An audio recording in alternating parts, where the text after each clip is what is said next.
অনেক ভাই আপনি ওর উপর অনেক রাগ হয়েছেন, একটু আদর করে দেন। না না, সে তো রাজাকারের বাচ্চা। আপনার কোনো অধিকার নেই আমাকে রাজাকারের সন্তান বলার। আমি একটা মুক্তিযোদ্ধা পরিবারের সন্তান। আপনি আমার সাথে আপনার কোনো অধিকার নেই আমাকে রাজাকারের বাচ্চা বলার। 100 ভাগ আছে। আমি একটা মুক্তিযোদ্ধা পরিবারের সন্তান। আপনি রাজাকারের কথা বলেছেন।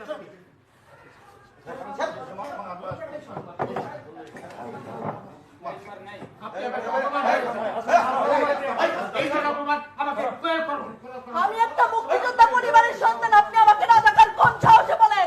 আমি এই আপনার ব্যবহার দেখে আমি বলেছি এটা। আমি একটা মুক্তিযোদ্ধা পরিবারের সন্তান। এই বন্ধু, আমি একটা মুক্তিযোদ্ধা পরিবারের সন্তান। আপনি রাজাকারের সন্তান। আপনি যেভাবে আমাকে অপমান করলেন, আমাকে এই ধরনের অপমান করার ক্ষমতা সাহস কেউ কোনোদিন পায়নি। আপনি ওদের পক্ষে কথা বলছেন। আমি 2-3 বার বললাম আমি দেখেছি, তাও বলে সে আপনি দেখেছেন, সে আমাকে চ্যালেঞ্জ করছে। কত বড় সাহস তার! আমার কথা বলে আবার আপনি উপস্থাপনা শেষে এটা বলতে পারেন।